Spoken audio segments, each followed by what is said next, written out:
lo más concreto que fueron las experiencias que ella nos describió sobre investigaciones que se han hecho en distintas instituciones de educación superior y un poco el propio trabajo de ella y su grupo de investigación sobre la ciudadanía en el nivel medio superior, que bueno, pues en ese sentido, si quieren ahondar más, les recomendamos la lectura de su libro, que ya nos dijo que se encuentra en la librería del ISUE, y si no, en algunas bibliotecas universitarias. No sé si este libro ya está en línea, porque también el ISUE algunos libros ya los puso en línea y son pues de libre acceso. Y entonces este libro está dentro de su, ¿verdad? Este libro tuvo el privilegio de ser el primero libro con el que se probó como... Bueno, el primer libro así que seguro lo está en línea, así que incluso no necesitan ni siquiera comprarlo, y esto es muy bueno también para quienes nos siguen en las otras sedes de la República, para que si tienen interés, está en el sitio del ISUE, que es www.isue.unam.mx. Así que el acceso de esta obra pues está totalmente libre. Entonces, ¿alguna pregunta, comentario aquí mientras nos llegan? A ver, tenemos Salvador y luego vamos a empezar de la derecha y de abajo hacia arriba, ¿sí? Bueno, a ver, Salvador, entonces, tú primero, por favor. Ahí va el micrófono.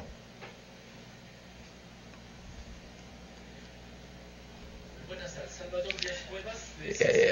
A ver, si se oye. A ver, préndele. Ah, es que no lo conectaron de acá. Espera un momento. Está inhabilitada la... Ah, y lo está conectando de la cabina.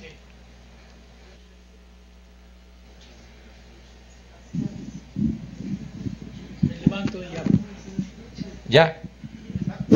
Sí, ya, gracias. Salvador Díaz Cuevas, de CCH Sur, Media Superior. Bueno, mi pregunta está más bien en términos de la formación de ciudadanía en el sistema escolar mexicano.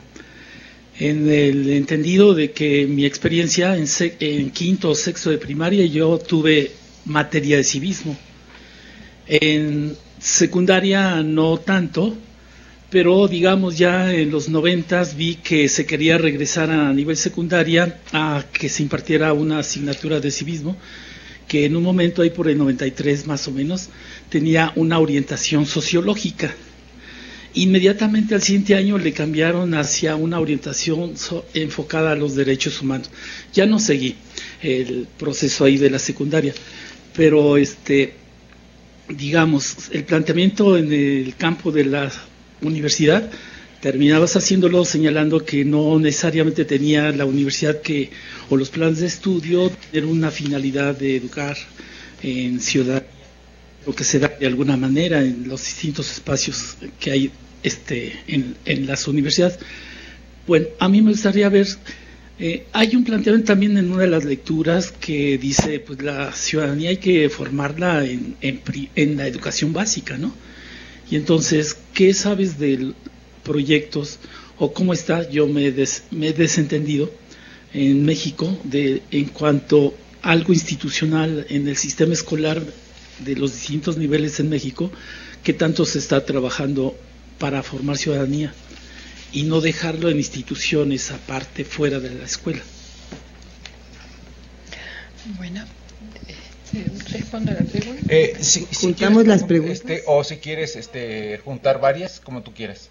Sí, en todos casos. Sí. Juntar 3, 4, 5. 3. 3, de 3 en 3 está bien. Sí. Buenas tardes. Adelante, por favor. Estoy muy emocionada por tu ponencia. Realmente, a ver si me salen bien las preguntas. Te felicito. Y mira, a mí lo que me preocupa es esto, así como hay un desaliento por la democracia, que es general, también lo que me preocupa es que a nivel de las propias escuelas públicas como esta, pues los alumnos van con la idea de recibir educación para un bien privado, es decir, para acomodarse en un trabajo, para buscar pues su legítimo derecho a una situación mejor. Pero esto tiene mucho que ver con lo que tú decías del bien público. Es decir, ¿qué está pasando en nuestras propias universidades? Donde pues parece que la intención de entrar es para salir y colocarse al mercado de trabajo, ¿no? Entonces, yo no sé si esto es provocado nada más por la globalización o internamente también en nuestra institución, pues estamos generando estas actitudes. Y esto, con esto cierro, también hubo una ponencia creo que de la Universidad de Puebla, de la Ibero de Puebla, ¿no?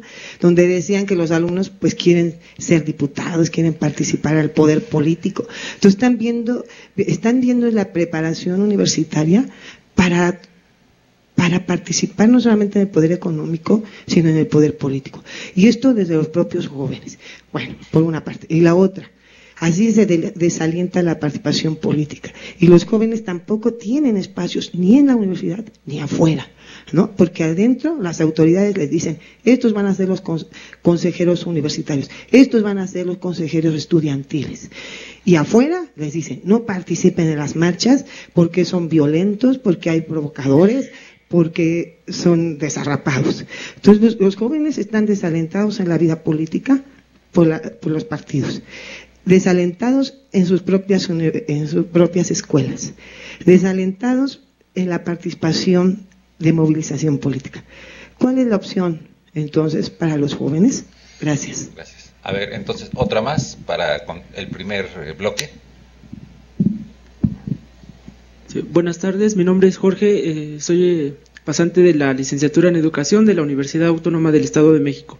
Bueno, con respecto a lo que decía la licenciada, nos hablaba sobre la formación de la ciudadanía dentro de la universidad, pero ¿dónde queda entonces la ciudadanía de las personas que no están dentro de la universidad? Es decir, ¿cómo los excluyen? ¿Cómo se integran? ¿Cómo tienen el voto? ¿Cómo pueden elegir a un candidato para su localidad o para que los represente? Gracias. Gracias. Sí. Bueno, a ver, breve forma.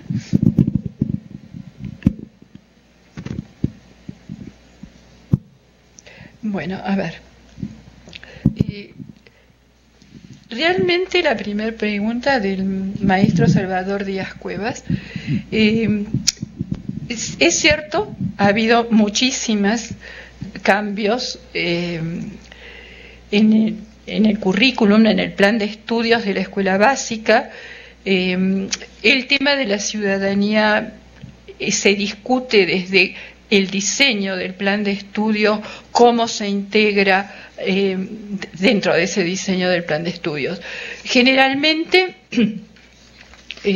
la discusión que se ha dado y se ha dado intensamente es si es una asignatura dentro del programa, si es un eje transversal, o si además de ser un eje transversal o una asignatura, también hay una preocupación para transformar al espacio escolar en un espacio público, en un espacio de participación ciudadana, ¿no?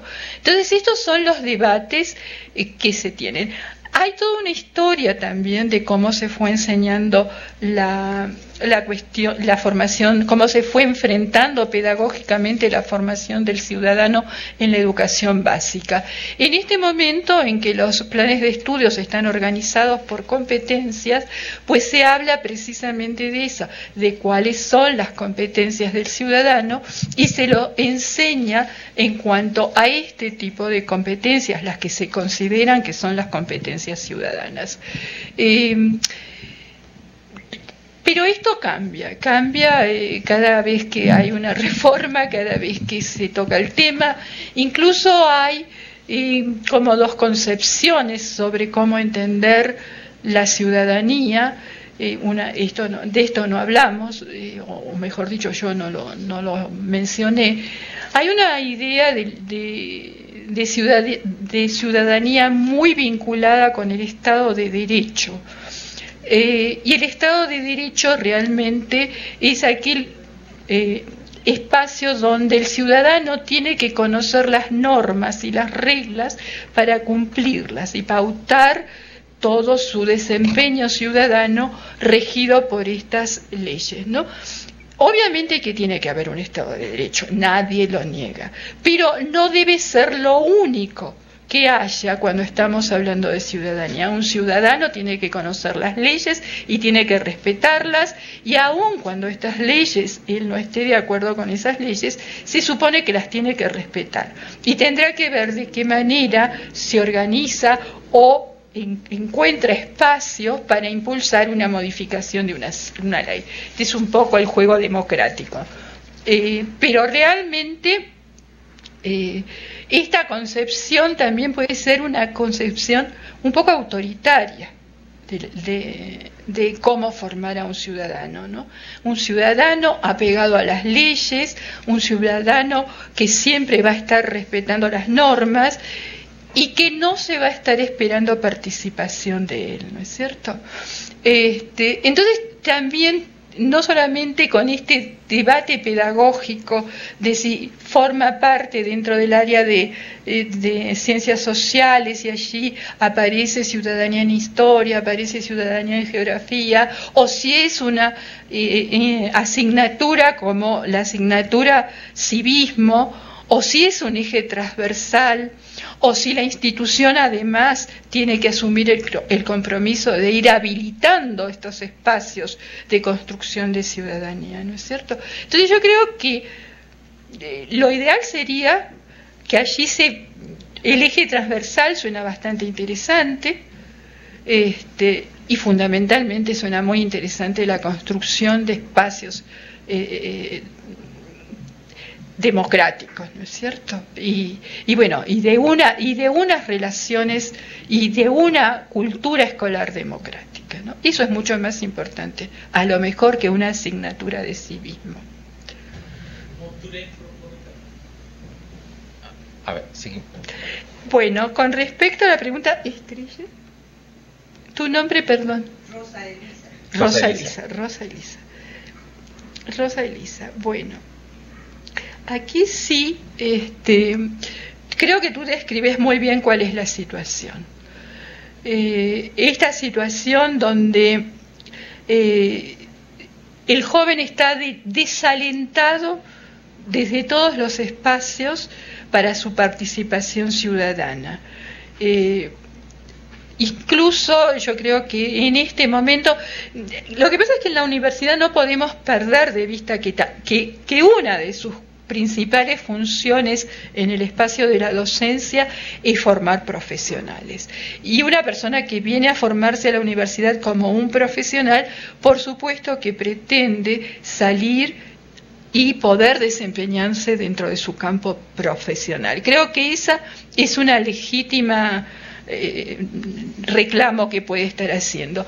El tema es si considera que eso es algo que le es propio, que esto es casi como una mercancía, que no tiene ningún espacio para la solidaridad, que no se plantea también que no es solamente la competencia feroz por lograr la mejor posición, siempre con signos pesos, ¿no es cierto? Que hay otras cosas también tan valiosas, quizás o más, que el estar con un extraordinario empleo y ganando muchísimo dinero. Entonces yo creo que ahí sí también tiene mucho que ver la propia institución. Yo creo que una institución como la Universidad Nacional, no digo que no haya este tipo de estudiantes, pero tiene una cultura institucional y una cultura escolar, digamos, que no favorece ese tipo de formaciones, ¿no? De esos individuos que solamente están esperando lograr su mayor beneficio, ¿no? De todos modos, ahí yo creo que lo que empezamos a ver es unas trayectorias de algunos estudiantes que persiguen las becas. Y ahí sí, hay cierta competencia y hay cierta cierto interés personal y bueno, y el querer ganar esa beca, ¿no? Y seguir teniendo becas para estudiar. Pero yo creo que ahí también habrá que crear espacios, ahí está esta responsabilidad estatal de un Estado que se haga cargo de dar opciones a los jóvenes y de también propiciar la formación ciudadana. El espacio de las instituciones escolares no es el espacio de la formación ciudadana, no es el único espacio de la formación ciudadana, no es el único. Bueno, con respecto a Jorge, creo que un poco la respuesta está, ¿no? O sea, el verdadero espacio educativo de la formación ciudadana, como lo estamos entendiendo ahora, está realmente en educación básica. Y los jóvenes tienen muchas otras formas de construirse como ciudadanos. Incluso las propias organizaciones juveniles, incluso las que no tienen que ver con el reclamo de ciertos derechos, que a lo mejor no es directamente un reclamo de un derecho, como pienso en los jóvenes que tienen una banda musical y que pelean por tener un espacio donde poder estar expresando lo que ellos saben hacer, que es su música, y luchan por tener estos espacios. Bueno, aunque su objetivo sea que los escuchen, hay allí una formación ciudadana de pelear por un derecho, de pelear por un espacio, de ver cómo se consiguen cosas. Entonces yo creo que en este sentido estamos pensando que está queriendo hacer un concierto público, digamos, ¿no? Pero también podría ser que quisiera ganar dinero. Pero bueno, yo creo que hay muchos espacios de formación y hay espacios juveniles bastante interesantes de otras instituciones que también conforman. El deporte también es un espacio bastante interesante, sobre todo los deportes de equipo. O sea, pensemos que es la cuestión de colaborar con otro en la búsqueda de un objetivo. En este caso, cuando hablamos de ciudadanía, por supuesto que estamos hablando de obtener y consolidar ciertos derechos y de ir avanzando por las demandas que pueden estar viniendo por los cambios que se dan en la sociedad, pero también por lo que es un bienestar de cada uno, ¿no? Y creo que ahí lo que tiene que orientar bastante esta formación, se dé en el espacio en el que se dé, es que todos si es una formación ciudadana, tendría que estar, digamos, signada por la obtención del bien común, ¿no es cierto? Y el disfrute de un bien público. Bueno. Creo que por aquí había otra. ¿Tú tienes otra? Sí, adelante. El micrófono, por favor. Aquí viene ella. Acá, adelante.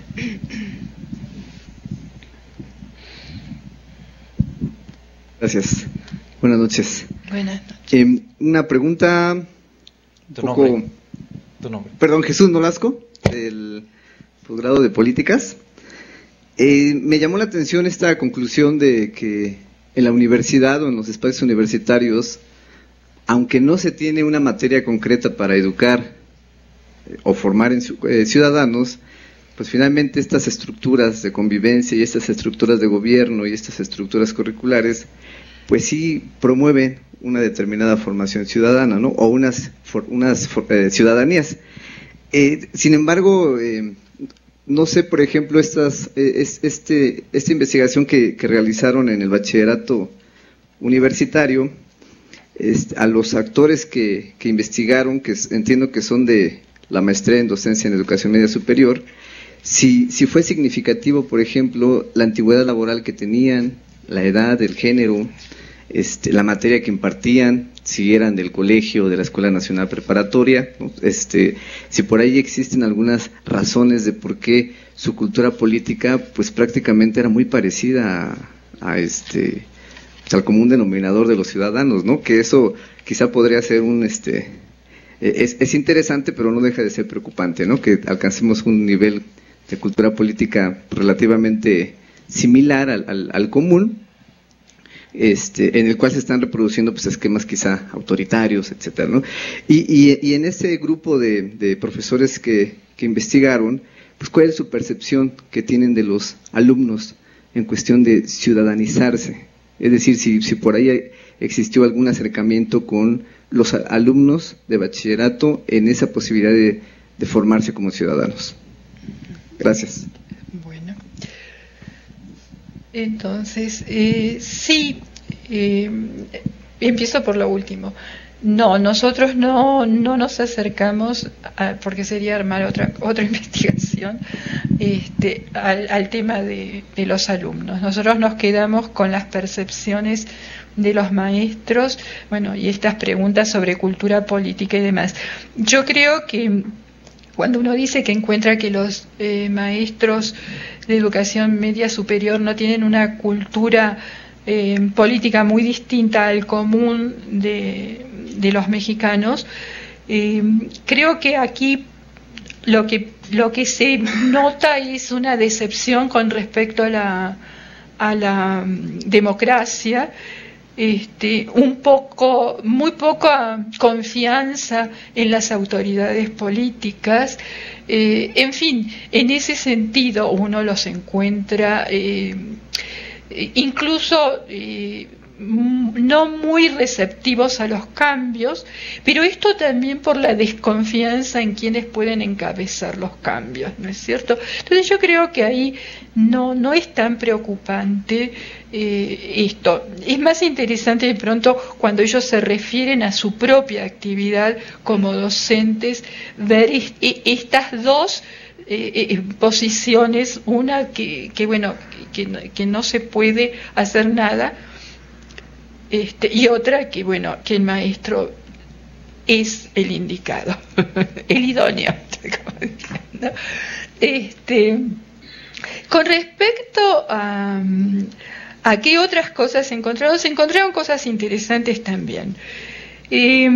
Nosotros hicimos algunos cruces tuvieron que ver si la materia que enseñaba era de ciencias políticas, de ciencias sociales o era de ciencias básicas, y ahí nos encontramos una cuestión interesante. La primera cuestión interesante es que había muchos más maestros que procedían de las ciencias básicas que de las ciencias sociales. No pudimos explicarnos por qué era esto, realmente no.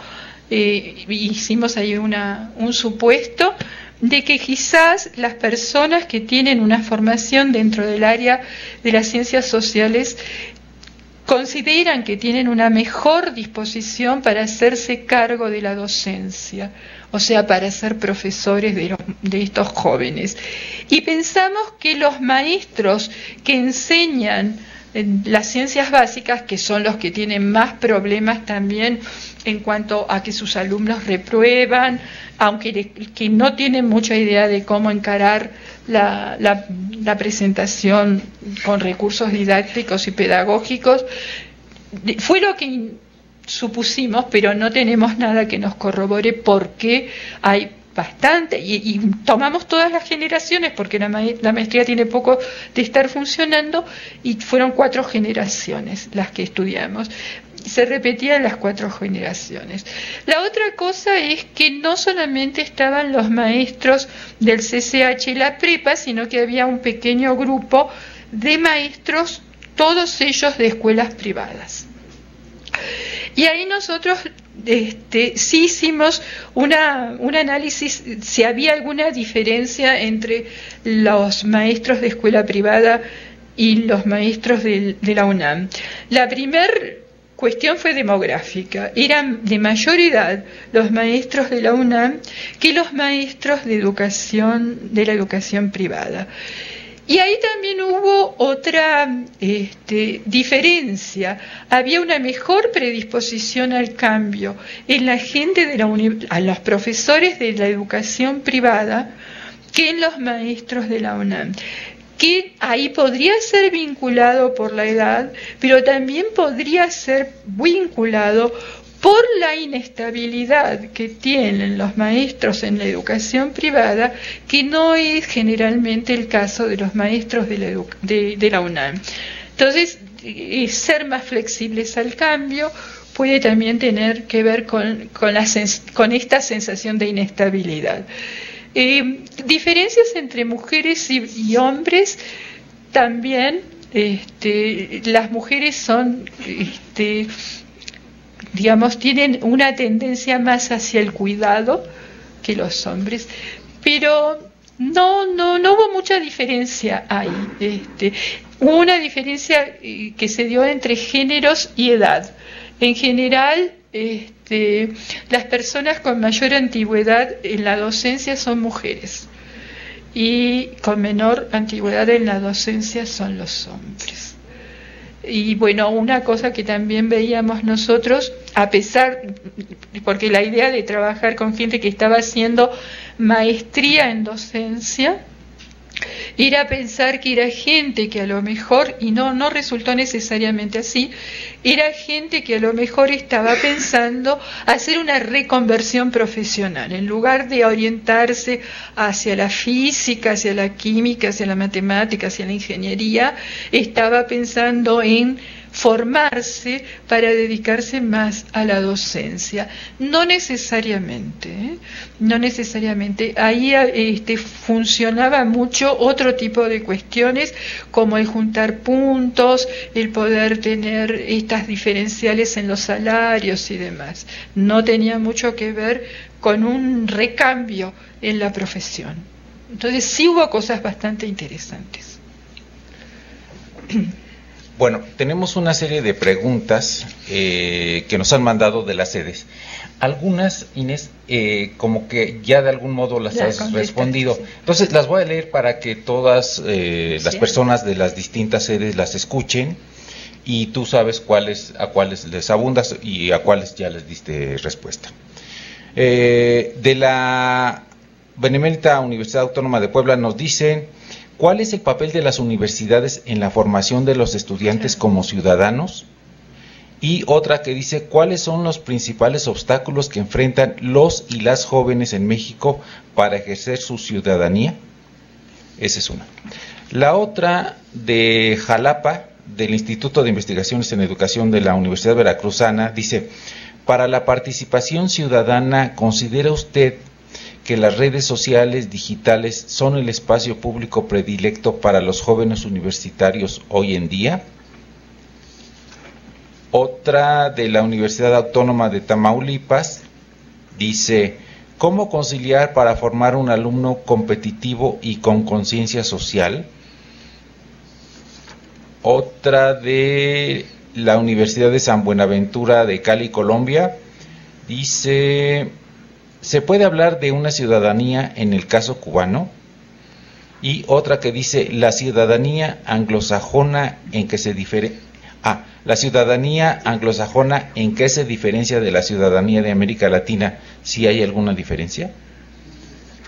Y de el colega que nos sigue allá en África, dice: ¿cómo las universidades pueden cumplir con su reto educativo en este campo si los estudiantes ven que los valores comunes, que son los derechos humanos que ellos aprenden, no son aplicados en la sociedad en la que ellos viven? Y otra que dice: por otra parte, se constata también que los países que se dicen defensores de los derechos humanos son en los que los espacios escolares son los más violentos. No sé si está pensando en lo que acaba de ocurrir en Estados Unidos. Dice: ¿cuál es su opinión con respecto a eso? Otra, de la Universidad Autónoma del Estado de México, dice, bueno, este es entre comentario y pregunta: llama la atención que, comenzando con la idea de la ciudadanía como ejercicio de derechos, como una cuestión moderna, la formación de ciudadanos, entonces, ¿cuándo en las universidades se modela la participación de los estudiantes desde el aula, con sus formas de organizar la participación y el modo de llevar a una idea de responsabilidad como obediencia a la autoridad o como recomendaciones al alumno para que se dedique solo a estudiar, no se pierde la idea de que la ciudadanía supone capacidad de organización propia en relación a ciertas necesidades y con posibilidades de incidir en las decisiones políticas que les afectan. Es entre pregunta y comentario. La otra dice... Comentario. Sí, ¿verdad? Comentario. Dice, ¿no será que cuando se concibe la ciudadanía como ejercicio de derechos individuales, aunque se segmente por grupos étnicos o de género, no acaso solo lleva a nuevas situaciones de control sobre la población? Y la última, de la Universidad Autónoma del Estado de Morelos, dice, los medios de comunicación masivos siempre presentan debates a modo. En primer lugar, de acuerdo a los intereses de quien o quienes lo están solicitando, y en segundo plano, de acuerdo a los intereses de los propietarios de los medios de comunicación, dejando de lado los beneficios centrales del tema a debatir que generarían beneficios y expectativas a la sociedad en general. Pues esto también es como comentario, ¿verdad? Eso también es un comentario. Bueno. A ver, esta de una... A ver, bueno, a lo mejor algunas ya no las vas a contestar porque no tenemos tiempo. Que si no hay tiempo, realmente no hay tiempo. Bueno, dice, por ejemplo, dice, ¿cómo hacer que las universidades recuperen ese sentido común con sus estudiantes de manera humanista y no de manera comercializadora? Otra dice, ¿cómo la universidad se implica con la formación ciudadana de la FES Aragón? Que también ya es parecida a una que estaba por acá. Y otra de la FES Aragón que dice, usted menciona que la ciudadanía es un desafío donde los ciudadanos no tienen aún esa participación activa. Entonces, ¿cómo hacer que los ciudadanos participen a través de un sentido común? Pues eso también de alguna manera. Ya está. Bueno, yo creo que más o menos... Pues yo creo que más bien englobándolas, ¿no? Englobándolas, sí, bueno. Por supuesto que... sí, creo que ya empezábamos a hablar de ese tema, de las dificultades que tienen los jóvenes realmente para tener estos espacios, ya dentro de la institución escolar, pero también a nivel de lo que es una ciudad, de lo que es el lugar donde ellos viven, en lo local, digamos, ¿no? Porque de esto no hablamos de la ciudadanía en lo global y la ciudadanía en lo local. Bueno, yo creo que aquí sí hay una deuda bastante grande con los jóvenes en todos los sentidos, no solamente en el sentido de crear, de construir esta ciudadanía. Que si las TIC son los espacios prioritarios, y sobre todo en los más jóvenes, sí. Creo que a medida que son todavía más jóvenes porque acumularon mucha juventud, yo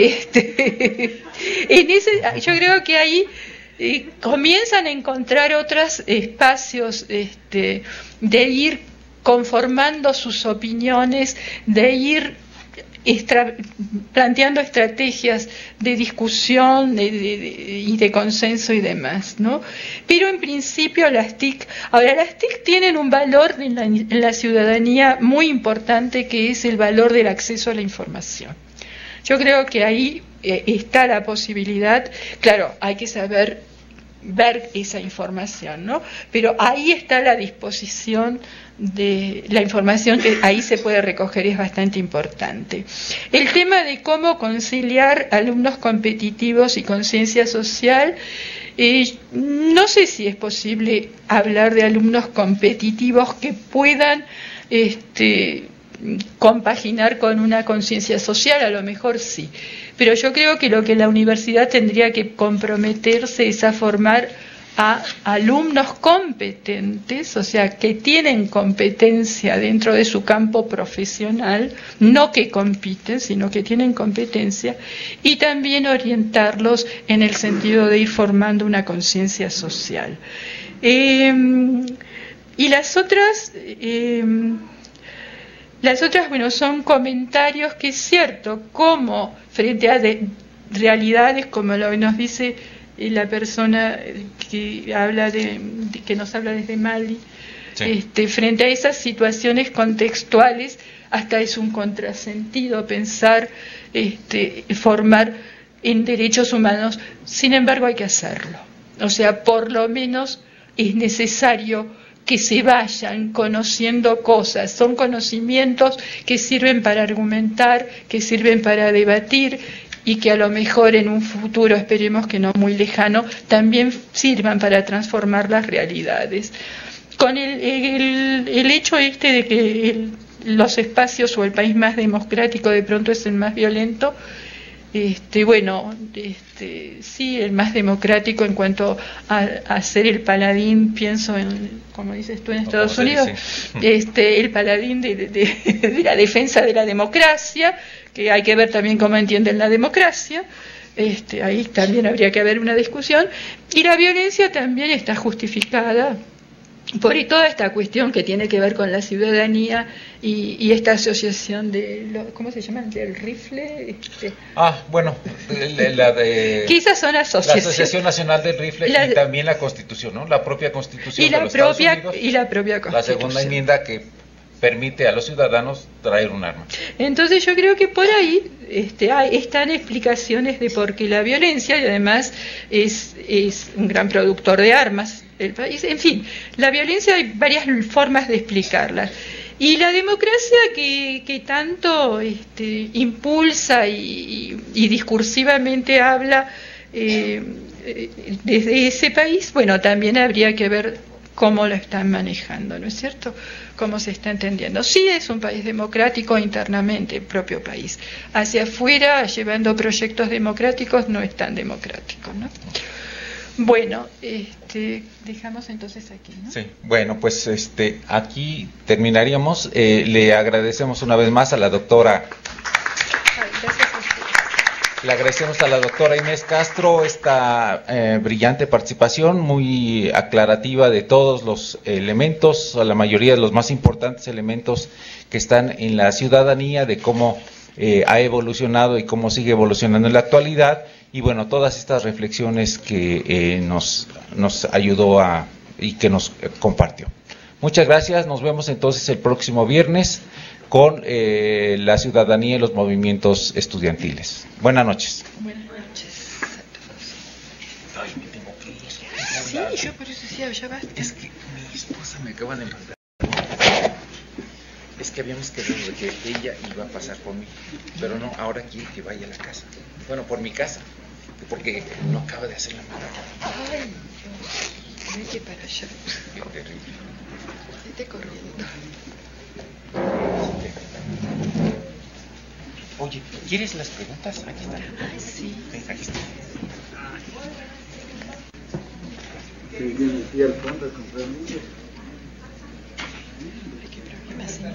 Bueno, pero no, con que llegue. Hola. Sí, tenemos tiempo, o sea, hay que correr, pero sí tenemos tiempo. Pero todavía tiene tiempo. Sí.